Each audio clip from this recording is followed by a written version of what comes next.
이제 감가상각비를 볼 건데 그 감가상각비의 특징을 보면 기업회계는 내용연수와 잔존가액을 추정해서 계속적으로 감가상각비를 계상하여 상각을 해.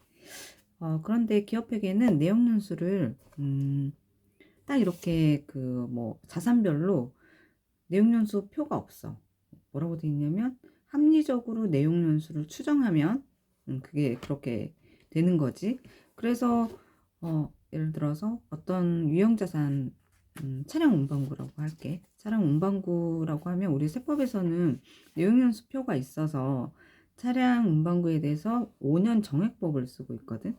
그런데 회계에서 내용연수로 합리적으로 추정을 해서 하게 되면 이 회사가 뭐 예를 들어서 요새는 이제 차를 막 오래 타지 않는 경우도 많으니까 3년을 내용연수를 했어. 잔존가치를 엄청 많이 한 5천만 원짜리 차인데 잔존가치 1천만 원으로 보통 잔존가치가 있긴 있으니까 그렇게 하게 되면 잔존가치를 빼고 감가상각을 해야 되니까 그러면은 5천만 원에서 1천만 원 빼면 4천만 원 가지고 이제 3년에 나눠서 이제 균등하게 이제 상각비를 넣어줘야 되는데 세법에서는 그거를 차량 운반구에서 5년 정액법을 쓰게 돼 있거든. 그러면 지금 감가상각비가 기업회계에 맞춰서 이제 회사에서 3년으로 했다 그러면 얼마일까?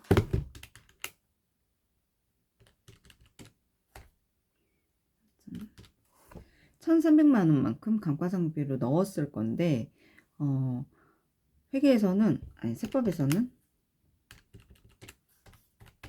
800만 원만 이제 감가상각비로 넣을 수 있는 거지.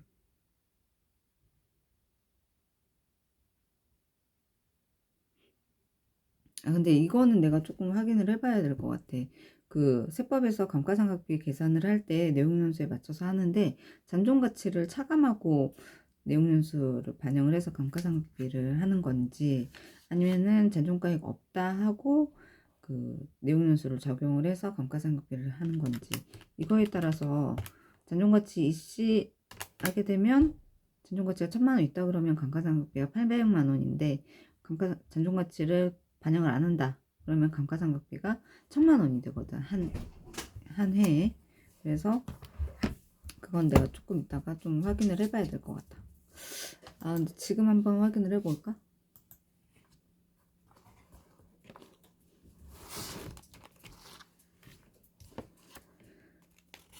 우선은 어쨌든 원칙은 매 기수마다 그 최고 한도액이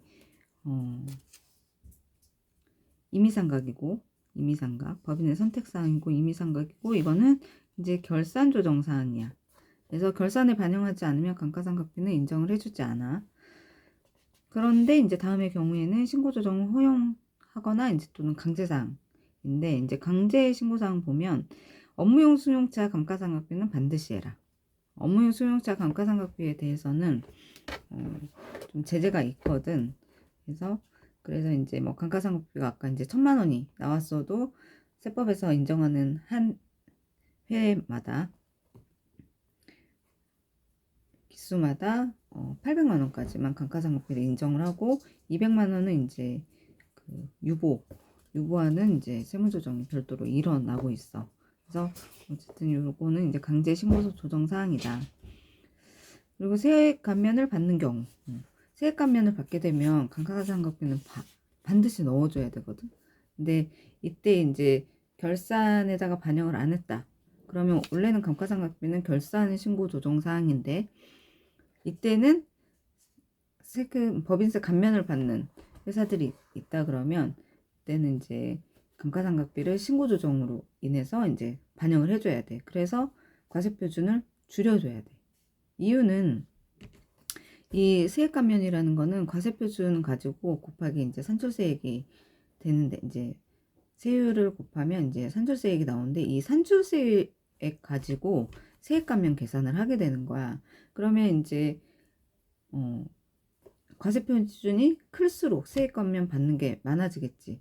그러면은 굳이 이거를 감가상각비에 넣지 않겠지. 이런 제재사항이 없으면. 그래서 세액 감면도 많이 받고, 그리고 이제 이 감가상각비를 받지 않으면 이제 세법에서는 그 이월을 시켜줘. 감가상각 받지 않은 거에 대해서.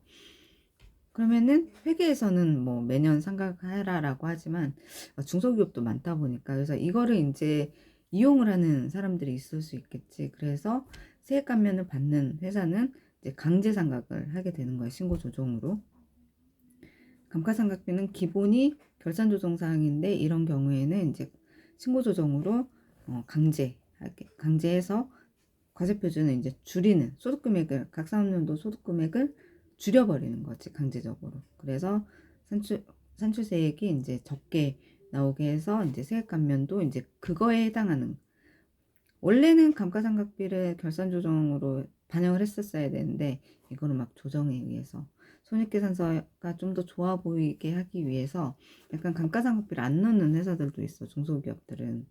그래서 안 넣었을 때 당기순이익이 확 올라와 보이고, 자산도 이렇게 딱 그대로 상각을 안 당했기 때문에 자산도 이제 커져 있는 상태인 거지. 그래서 그런 것들을 막 활용을 한단 말이야. 근데 이게 뭐 불법은 아니니까. 근데 이제 세액 감면에 있어서는 이거를 딱 강제적으로 넣어서 세액 감면 금액은 원래의 상태대로, 원래 제대로 이제 감가상각비를 넣어서 회계처리를 했으면 받았을 감가 세액 감면세액을 이제 계산을 하는 거지.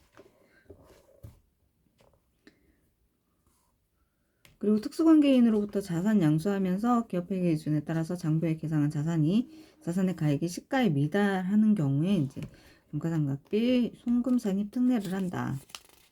이거는 이제 자산을 저가 양수를 한 거야. 근데 이게 특수관계자인 거지. 특수관계자하고의 그 거래에 있어서는 약간 세법에서 엄격하게 그 규제를 하고 있기 때문에 이런 특수관계자한테 자산을 적은 돈으로 샀어. 뭐 잘한 거지. 잘한 거긴 한데, 잘한 걸 수도 있고 아닌 걸 수도 있고. 근데 어쨌든 자산을 이제 그렇게 했을 때 이거를 원래의 상태의 시가대로 해서 이제 송금산입을 이제 더 넣어주겠다 하는 건데, 이거는 어떻게 보면 회사 입장에서는 좋은 거지. 임의신고 조정인데, 그 KIFRS 도입을 한 회사의 경우에서 그 유형자산과 법에 정한 무형자산의 감가상각비, 요거는 임의신고 조정이다. 그리고 2023년에 취득한 에너지 절약 시설의 감가상각비 송금 산입의 특례가 있고, 주택법상에 2021년 10월 31일까지 취득한 설비 투자 자산의 감가상각비도 이제 임의신고 조정이다. 그래서 신고에다가 법인세 신고할 때 신고 조정으로 넣게 되면 그것도 이제 반영을 해주겠다라는 거야. 그러면 이제 이런 감가상각을 받을 수 있는 감가상각 대상 자산을 알아야 되겠지. 그래서 감가상각 대상 자산은 유형자산, 동물, 식물도 유형자산이야. 동물, 식물. 동물이 왜 유형자산이지? 할 수 있으나 이제 동물도 유형자산이다. 근데 이게 동물이 판매하는 거라고 하면 이제 재고자산이 되겠지. 뭐 이런 거 있잖아. 회사에서 말 같은 거를 이제 보유하는 경우들 있어.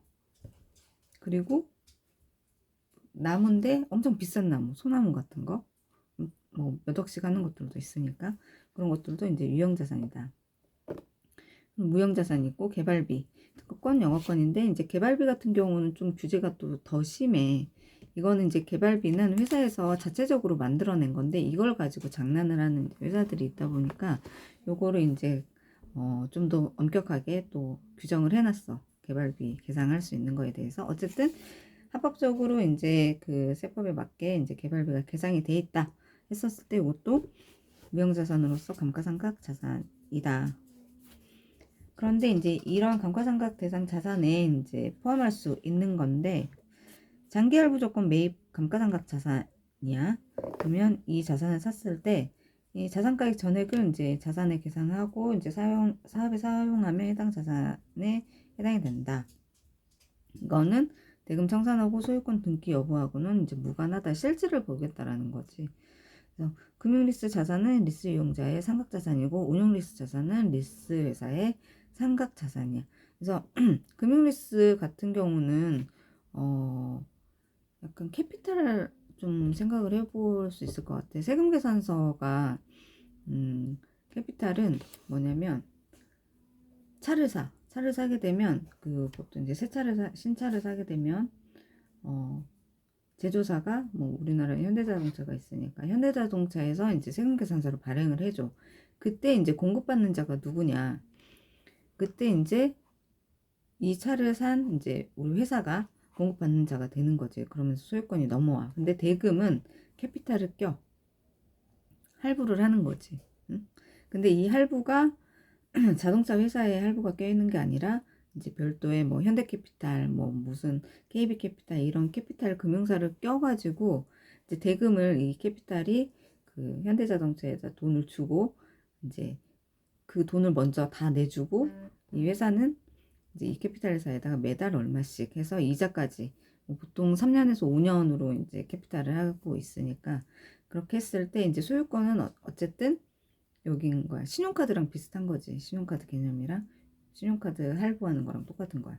그래서 이 회사의 이제 자산으로 되는 건데 이제 금융 리스는 약간 다르지만 실질적으로 이제 소유권이 넘어오진 않았지만 요 그 회사가 이거를 소유할 목적이 있는 거지. 그래서 요거는 이제 리스 이용자 해당 그 차량을 리스를 하긴 하지만 금융 리스를 이용하게 되면 이 리스 이용자의 상각 자산으로 보고 리스 자산으로 이제 따로 이렇게 해놓게 되겠지. 리스 자산으로 따로 해놓는 거를 이제 그것도 이제 상각 자산으로 이제 보겠다라는 거야. 그런데 운용 리스는 명의 자체가 리스사한테 있어. 그래서 세금계산서도 캐피탈 이제 이건 캐피탈은 잊어버리고 현대자동차에서 차를 이제 하게 되면 리스사에서 그 차를 사서 우리 회사에다가 주는 거야. 그래서 세금계산서 자체도 그 리스사한테 이제 발급을 해줘. 그런데 이때 이제 리스 회사는 여기 우리 회사한테 이제 매달 얼마씩 청구를 하는데 그때 발급을 해주는 게 이제 계산서야. 계산서. 면세 계산서. 그래서 이때는 이게 이제 금융이다 보니까 그러니까 자금을 빌려주는 거지 돈을 빌려주는 거지 차량을 빌려준다라는 개념이 좀 아닌 거지. 그래서 우리 그 금전대여업은 그 면세거든. 그래서 부가가치세법상의 면세야. 그러다 보니까 요것도 이제 면세에 해당이 돼서 이제 계산서를 발급을 해주고 있어. 운용리스. 그래서 그 나중에 뭐 실제 이런 일을 할지 안 할지 모르겠지만 만약에 하게 된다거나 현재 본다거나 했었을 때 왜 그 리스료가 계산서가 있고 세금 계산서가 있고 이제 이럴 수 있는데 이제 캐피탈은 과세 사업을 차량을 그 재화를 이제 뭐 빌려주는 거 재화를 빌려주는 거기 때문에 이제 과세 사업인 거고 운용 리스는 돈을 빌려주는 거야. 돈을 자금을 빌려준 거지. 그래서 그거를 이제 매달 이제 상환 받는 거. 그래서 금융업이어서 금융에 대해서는 이제 면세가 적용이 돼서 이제 부가가치세가 없는 면세 사업에 해당이 된다. 그래서 계산서를 받고 있어. 그리고 상각 대상 자산에 포함하지 않는 건데 이거는 사업에 사용하지 않는 자산이야. 사업에 우리 이 모든 부가가치세도 마찬가지고 소득세도 그렇고 법인세도 그렇고 뭔가 송금에다가 감가상각비는 송금이니까 송금에 넣어줄 수 있는 거 소득세에서는 이제 필요경비라고 하는데 이렇게 송금이나 필요경비에 넣어줄 수 있는 거는 이게 해당 사업에 사용을 했다라는 전제가 있는 거지. 근데 사업에 사용하지 않는 거는 송금으로 감가상각 대상 자산에 해당하지 않아서 감가상각비를 넣을 수가 없는 거야. 그래서 그러면 사업에 사용하지 않는 자산이 뭐가 있냐 그래서 취득 후 사용하지 않고 보관 중인 자산 갖고만 있어. 사용 중 철거해서 이제 사용하지 않는 거. 철거했으면 이제 아예 뭐 못 쓰는 거지. 이건 고철이라고 볼 수 있으니까. 그런데 사용 중에 일시적인 조업 중단, 막 회사의 그 노동자들이 이제 파업을 하는 경우 가끔 있어. 이제 뉴스 같은 데 보면은 그런 대기업들이 많이 나오지만 이제 뭐 중소기업들도 근로자들이 이제 조합이 있으면 파업을 할 건데 그때 이제 일시적인 조업이 중단된 거지. 유휴시설이 된 건데 그때는 이제 그 해당 자산은 삼각대상 자산이다. 그리고 건설 중인 자산, 토지, 서와 골동품이야. 건설 중인 자산은 회사가 지금 어떤 만들어내고 있지만, 그러니까 다른 데다 돈을 주면서 이제 만들고 있지만 아직 이걸 쓸 수 있는 건 아니잖아. 그래서 만들어 가는 중이기 때문에 건설 중인 자산은 이제 삼각대상 자산이 안 되고 이게 이제 실제 사용할 수 있을 때 그때부터 이제 건설 중인 자산이 이제 해당 유형자산, 고정자산으로 뭐 건물이 될 수도 있고 뭐 비품이 될 수도 있고 차량 운반구가 될 수도 있고 시설장치가 될 수도 있고 그 목적에 맞는 계정 과목을 반영을 해서 그때부터 감가상각을 할 수가 있는 거지. 그래서 건설 중인 자산 자체는 감가상각 누계액이라는 게 없어. 나중에 재무제표나 이런 걸 보면 건설 중인 자산은 되게 회사마다 많아. 왜냐면 건물이나 이런 것들이 오랜 기간 지어야 되는 시간이 많이 걸리고 이제 돈도 많이 투여해야 되는 그런 거기 때문에 대부분 많이 있어. 그리고 토지 자체는 원래 감가상각이 안 되는 거고 토지는 이제 가치가 떨어지지 않는다. 그래서 이제 토지는 감가상각 대상이 아니고 사와 골동품도 계속 뭐 이거는 좀 그럴 수 있는데 어쨌든 요거는 규정을 해놨으니까 비싼 그림과 비싼 골동품은 시간이 지날수록 가치가 올라간다. 이게 있어서 감가상각 대상 자산에 포함하지 않아. 그리고 개발비, 사용수익, 기부자산가액, 개발비, 사용수익, 기부자산가액, 그리고 주파수 이용권, 공항시설관리권, 항만시설관리권은 특별한 무형자산으로 보고 감가상각 대상 자산이 되는 거지. 그런데 이제 개발비는 앞에서 얘기했었는데 상업적인 생산 또는 사용 전의 재료 장치, 뭐 용역 시스템 또는 용역을 창출하거나 현재 개선하기 위한 계획 또는 설계를 위해 연구 결과 관련 지식을 적용하는 데 발생하는 비용으로 기업회계 기준에 따른 개발비 요건을 갖춘 것. 그래서 기업회계 기준에서는 이 개발비 요건에 대해서 6가지를 규정을 해놨거든. 이거에 해당하지 않으면 개발비는 개발비로 계상을 했어도 인정을 못 받지. 그래서 이 개발비는 감사받을 때 딱 그걸 잡아내. 개발비는. 상각 방법은 이제 신고를 월할 상각이 이제 기본인데 신고를 하게 되면 판매 가능 시점부터 20년 이내 이제 내용 연수가 20년이라고 보는 거야. 그런데 이제 이걸 무신고했어. 무신고. 그러면 판매 가능 시점부터 5년 동안만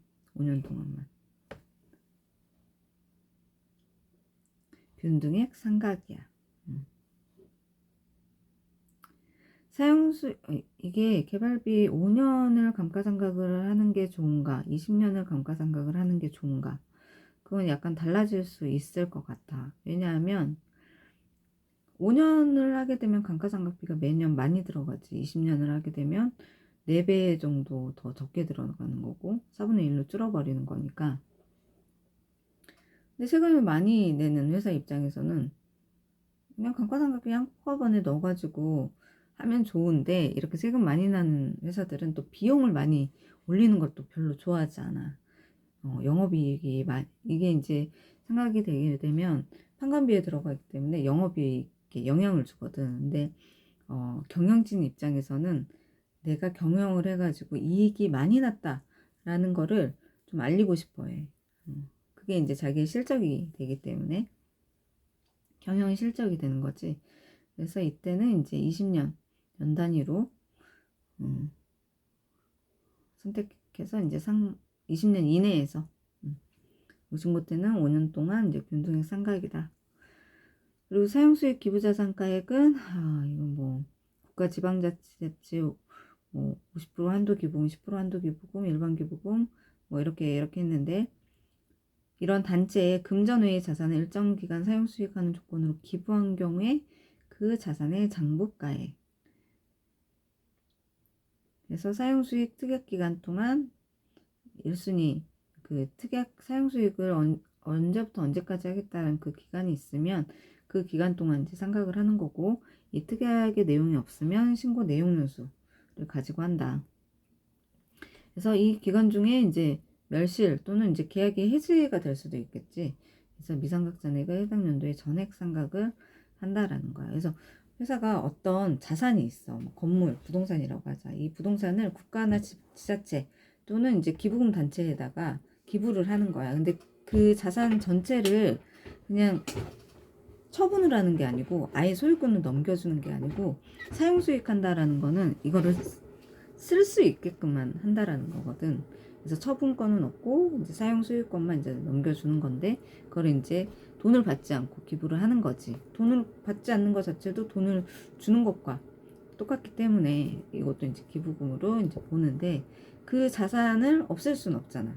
그래서 없앨 수는 없는데 그 자산을 유형자산으로 하지 않고 유형자산이 이제 갔으니까 요거를 사용수익 기부자산으로 이제 대체를 시켜가지고 무형자산으로 이제 감가상각을 하는 거지. 그래서 건물 같은 경우 원래는 건물이었는데 이거를 사용수익 기부자산으로 이렇게 했으면 그러면 이제 건물이었으면은 보통 20년에서 40년 내용연수를 쓰는데 그 뭐 구조에 따라서 그런데 만약에 10년 계약을 했다 사용수익으로 이제 10년을 했다 그러면 10년 동안 이제 특약을 걸어놨으니까 사용수익 특약 기간이 10년이니까 10년 동안 그 해당 무형자산을 감가상각을 할 수가 있는 거고 그 10년이 끝나면 다시 받아서 사용수익권을 받아서 이제 다시 건물로 활용을 한다. 그러면 회사에 뭐 어떤 공간으로 쓴다 그러면 그게 이제 다시 건물로 이제 대체가 되겠지. 건물 자체가 없어지는 건 아니니까.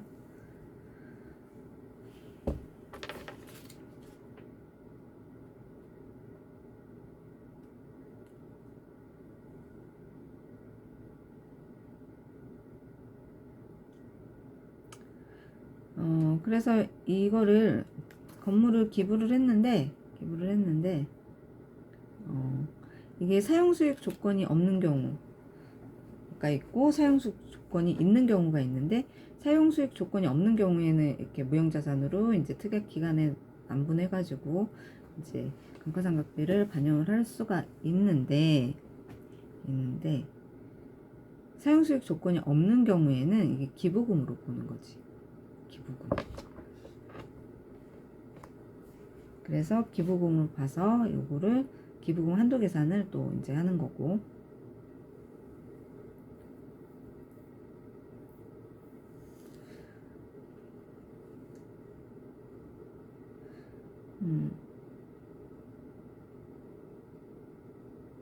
그래서 기부한 자산 그 사용수익 조건이 있는 경우에 사용수익 기부 자산가액을 이제 해놓는데 이거를 이제 평가할 때는 어쨌든 감가상각비를 반영을 하려면 뭔가로 해놔야 되는데 그때는 기존의 장부가액 건물이 있었던 건물을 이제 대체해 줄 건데 그때 이제 이걸 처분한 게 아니기 때문에 장부가액으로 사용수익가액을 정하는 거야.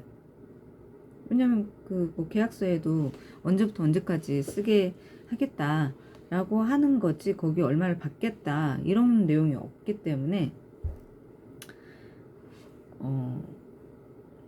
그랬을 때 이제 사용수익 기부자산가액으로 넣을 수 있는 거는 장부가액밖에 없겠지. 왜 이거를 장부가액으로 할까? 논리적으로 그렇게 할 수밖에 없는 상태인 거지. 그래서 그렇게 장부가액으로 해놓고 그 다음에 이제 사용수익 특약 기간이 10년이다 그러면 10년에 걸쳐서 안분해서 감가상각비를 이제 무형자산 상각비로 이제 넣어서 세무조정 대상이 되면은 하고 뭐 잘했으면 안 하고 뭐 이런 게 있을 거야. 있는 거지.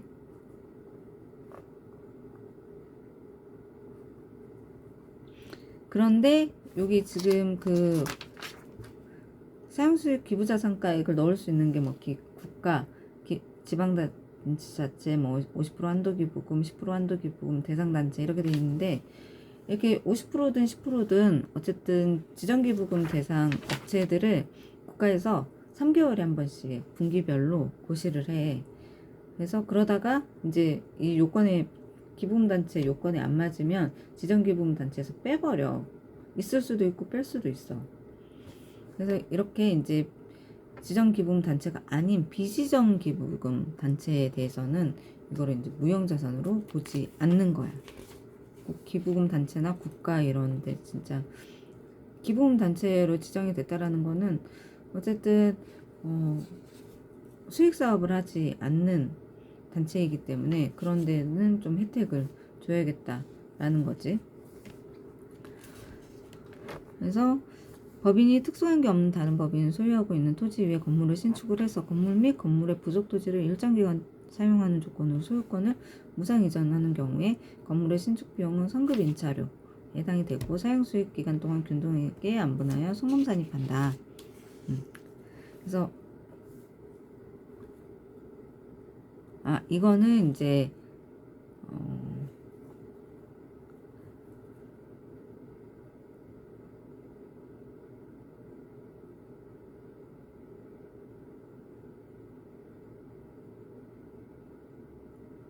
소유권을 법인이 다른 법인인데 특수관계는 없어. 근데 지정기부금단체가 아닌 거지. 이런 데다가 그 다른 법인이 땅을 갖고 있는데 거기에다 건물을 우리가 이제 만들어 준 거야.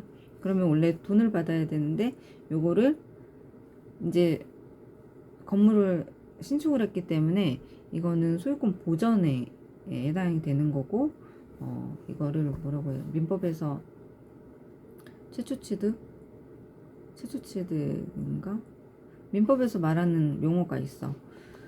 그래서 그 신축 비용에 대해서는 성급 임차료로 해가지고 이거를 사용 수익 기간 동안 이제 균등하게 안분해서 송금 산입한다 라고 되어 있는데, 이거 어쨌든 그 건물을 짓기 위해서 1억이 들었어.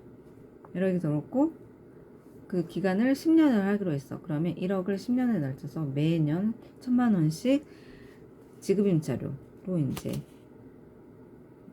하는 거지. 감가상각비가 아니라.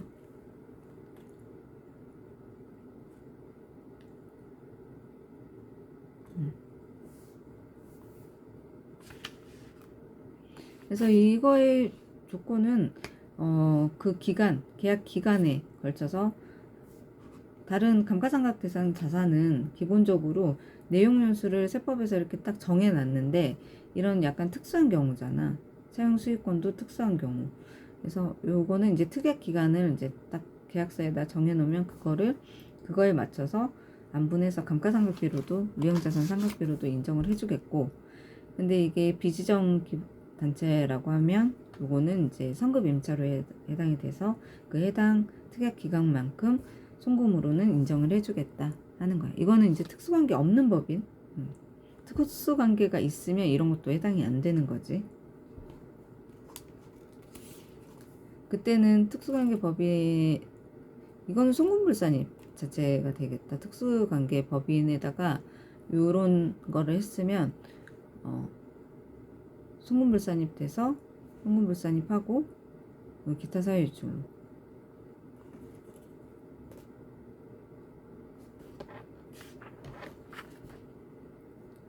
그래서 이런 걸 모르면은 우리 법인에다가 이거 주지 뭐 해가지고 하게 되면 나중에 걸렸을 때 이제 법인세에다가 가산세까지 해가지고 왕창 때려 맞는 거야.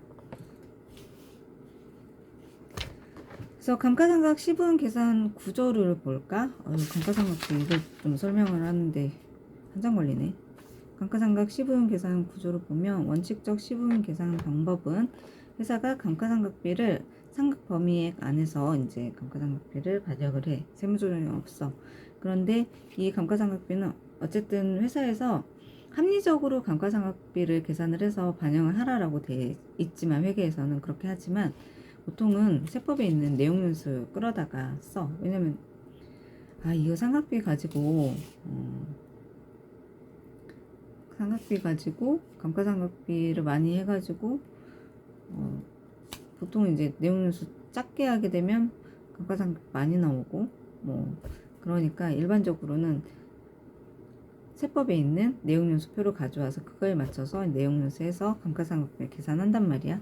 그럼 이제 상각 범위액이 될 거야. 근데 이 상각 범위액이 있는데 이거보다 내용연수를 적게, 세법상 내용연수보다 적게 내용연수를 하게 되면 상각 범위액이 넘어가겠지. 이때는 상각 부인액이 생기는 거고, 이거는 이제 비용이 많이 들어갔으니까 송불사님 유보를 하게 돼.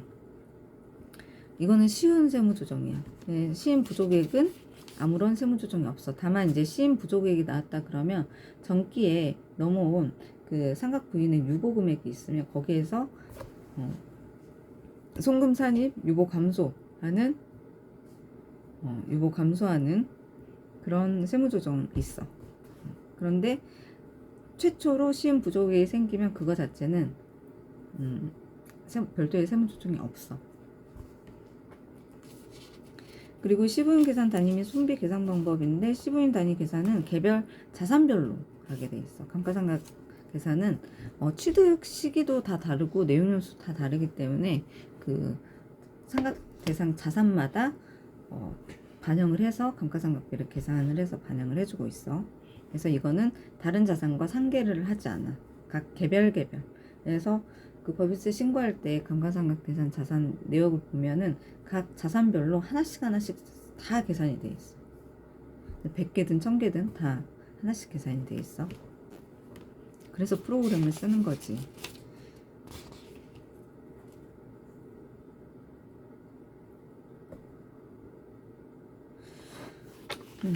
얘 감가상각비는 좀 쉬운 편이야. 쉬운 편이고.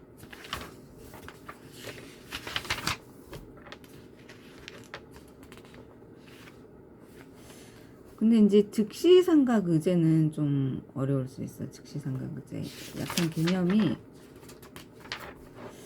이 즉시상각 의제는 감가상각 대상 자산에 대한 취득가액과 자본적 지출액은 해당 자산을 갖고 있으면서 운영을 하고 있는데, 이게 너무 현저히 기능이 떨어졌어. 그랬을 때 다른 새로운 기능이라기보다는 기능을 훨씬 더 효율적으로 할 수 있게끔 만들어 주는 거지. 그 자산 자체를. 그래서 그랬을 때 이게 만약에 약간의 수선이다 그러면 그건 수선비가 되는 거고, 그래서 그 내용을 봐야 되는데, 어떤 비용을 지출했느냐에 따라서 이게 자본적 지출액이면 그거는 이제 취득가액에다가 가산을 시켜. 그래서 그때 이제 그 자본적 지출액까지 가산을 해서 감가상각비를 반영을 또 하거든. 그런데 즉시상각 의제는 이 취득가액에다가 자본적 지출액을 이제 취득가액에다가 가산하지 않고 비용 처리한 경우에 이거 세법상 처리 방법이 있어. 그래서 자본적 지출에는 이제 본래 용도 변경 목적의 개조 비용, 엘리베이터, 난방장치, 피난시설, 재해 멸실, 이용 가치가 없는 자산의 복구 비용, 이런 것들은 해당 자산의 가치를 급격히 올려주는 거라서 이런 것들은 이제 자본적 지출이 되는 거고, 요 이제 즉시상각 의제는 원칙이 비용 처리한 금액을 즉시상각한 것으로 의제해서 감가상각 시부인 계산을 한다라고 돼 있는데, 이제 이거는 예시로 사례로 보게 되면 기계 600만 원짜리가 있어. 그런데 정액법을 쓰고 있고 내용연수는 5년을 쓰고 있어. 잔존가치는 없다 하고. 그래서 이거를 이제 7월 1일에 취득을 하고 이제 수선비로 이거를 계산을 한 거야. 우리가 보통 그 소모품비나 수선비나 이렇게 넣을 수 있는 거, 보통 그 소모품비를 넣는 거는 100만 원을 기준으로 하고 있거든. 100만 원. 이제 해당 그 자산 단위별로 해서 이제 100만 원을 하고 있는데, 기계장치 600만 원짜리를 회사에서 수선비로 넣어버린 거야. 이게 이제 기계장치를 사지 않았더라도 이게 이렇게 됐겠지. 수선비로 넣었다라는 거는 원래 기계장치가 있었는데 그거에 대한 그 어떤 비용이 들어갔을 거야. 그런데 이게 원래는 자본적 지출이었는데 회사에서 수선비로 즉시 비용으로 처리해버린 거지. 이랬을 때 세법은 이거는 그 비용이 아니라, 단기 비용이 아니라 이거는 그 자산에 해당이 된다. 자본적 지출에 해당이 된다. 그래서 세법은 이거를 기계장치를 기계로 이제 기계장치로 놓고 감가상각비를 해버리는 거야. 그래서 7월 1일에 취득을 했으니까 이제 6개월치만 하면 되니까 이제 원래는 5년에 나눠서 하면은 120만 원이 감가상각비가 될 건데 60만 원만 이제 2분의 1로 해서 60만 원만 감가상각비로 넣는데 이때 이렇게 60만 원 하고 이제 지금 60만 원은 비용으로 인정 600만 원 중에 60만 원은 비용으로 인정받는 거잖아. 그런데 600에서 60을 뺀 540만 원은 자산을 늘려줘야지. 그래서 이거는 송금불산이 돼서 이제 유보로 이제 하는 거야. 그러면 이게 이제 계속 이제 5년 내내 이제 4년 반 동안 앞으로 쭉 따라다니는 거지. 그래서 이런 것도 싫기 때문에 이게 금액이 크면 우리가 이거를 수선 금액이 크면 우선 100만 원이 우선 넘어간다 그러면 기본적으로 비용으로 잘 처리를 하려고 하지 않아. 이게 이제 수선비다 뭐 차량 유지비도 그렇고 또 소모품비도 비품으로 할 수도 있거든. 비품으로 해서 내용연수 하는데 이제 그게 예를 들어서 이런 것도 비품은 맞지. 그렇지만 이게 금액이 현저하게 자꾸 이거 관리하기가 너무 힘드니까 이거 뭐 잃어버려도 누가 알 수가 없어서 이런 것들은 이제 금액도 적고 해서 소모품비로 많이 처리해 버리거든. 근데 이제 이게 100만 원이 넘어간다. 그러면 이제 그거에 대해서 이게 뭐냐 더 확인을 하게 돼. 근데 알고 보니까 이게 수선비가 600만 원이 아니었고 자본적 지출이었던 거지. 그랬을 때는 이러한 세무 조정이 필요하다라는 내용이야. 그리고 이제 특례가 있어. 아까 이제 내가 그 100만 원 뭐 얘기를 했었는데 그 손비로 계산을 했는데 시부인 계산 생략하고 전액 송금 인정하는 경우가 취득가액이 거래 단위별로 100만 원 이하인 자산. 그런데 장식, 환경미화 이런 것들은 이제 미술품 이런 것들은 1000만 원 이하. 1000만 원 이하. 요거는 이제 시부인 계산 안 하고 그냥 송금으로 반영을 했으면 그 인정을 해준다는 거지.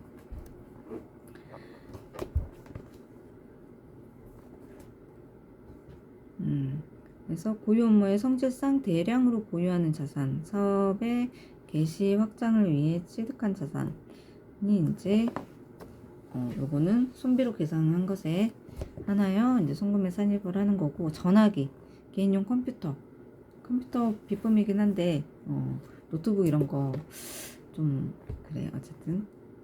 그리고 어구 뭐 영화 필름 공구기구 뭐 전가스 뭐 이런 거 금액과 무관하게 그 사업에 사용한 날에 속하는 사업연도에 손비 계산한 거에 한정하여 송금에 산입한다. 그걸 샀었을 때 요거를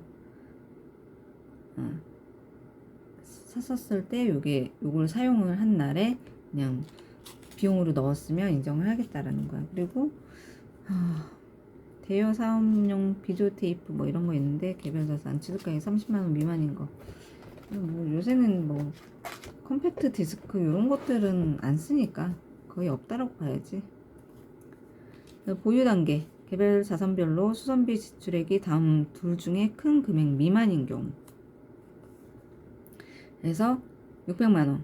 그리고 정기말 재무 상태표상 장부가액 곱하기 5%. 그리고 3년 미만의 기간마다 주기적인 수선을 위해 지출하는 경우는 이 수선비가 그냥 한 번 발생하는 게 아니라 그 자산을 보유하고 있으면서 주기적으로 이제 3년마다 비용이 들어가는 거는 수선비로 인정을 해주겠다라는 거고, 600만 원 미만이야. 우리가 미만 이상 이하 이거는 알고 있으니까. 그래서 600만 원 미만이거나 정기말 재무상태표상 장부가액 5% 미만인 경우 둘 중에 하나. 그 중에 이제 큰 금액 미만인 경우에는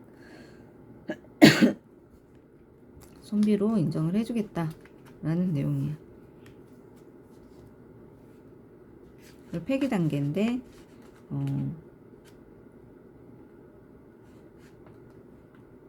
요거는 이제 결산 조정 사항에 해당이 되는데 시설의 개체 기술의 낙후로 인해서 생산 설비 일부를 폐기한 경우, 그리고 사업의 폐지, 사업장 이전으로 따라서 임차한 사업장의 원상 회복을 위하여 시설물을 철거하는 경우, 이때는 폐기일이 속하는 사업연도에 성금에 산입할 수 있어.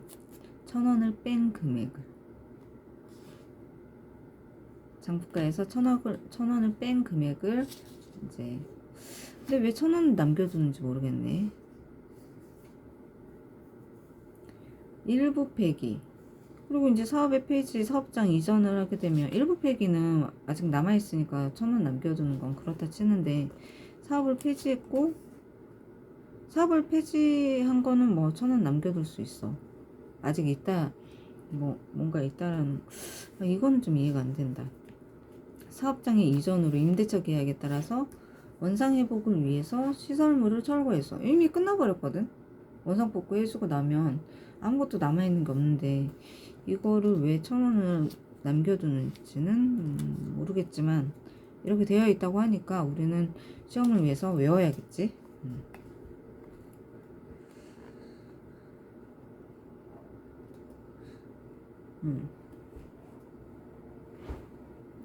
그래서 이 아까 그 보유 단계에서 그 개별 자산별로 수선비 지출액이 둘 중 큰 금액 미만인 경우라고 했는데, 그래서 600만 원하고 정기말 재무상태표상 장부가의 5%보다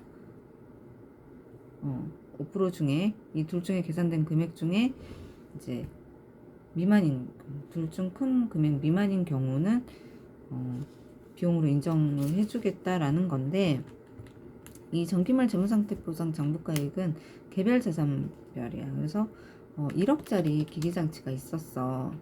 그래서 감가상각 다 하고 그냥 장부가액이 1억이었어. 그러면 5%. 그러면 500만 원이거든. 그러면 이때는 비용으로 인정을 해주는 거지. 비용으로 인정을 해주는 거지. 그런데 감가상각 다 하고 1억 5천이었어. 감가상각 두개 다 차감하고 장부가액이 1억 5천이었어. 그러면 이제 이건 750만 원인데, 이건 750만 원이고 650만 원을 썼다고 하자. 그러면 650만 원을 썼는데 750만 원 미만이니까 요거는 이제 감가상각비로, 아니, 단기 비용으로 넣었어도 인정을 해주겠다라는 거지. 왜냐면 자산가액이 커질수록 수선비가 더 많이 들어간다라고 보는 거야. 그래서 무조건 600만 원이 아니라 둘 중에 큰 금액이니까, 이게 좀 600만 원, 우선 기본이 이제 600만 원이고 600만 원이 나왔는데, 600만 원 이상이 나왔는데, 그러면 해당 자산의 그 정기 말에 장부가액이 얼마인지 그거에다가 5% 곱해서 나온 금액 미만의 수선비가 들어갔으면 그거는 이제 수선비로 인정을 해주겠고, 이게 750만 원이 5%가 750만 원이 나왔는데 760만 원을 썼다, 부가세 별도로. 그러면 이거는 자본적 지출로 보겠다라는 거지. 그렇게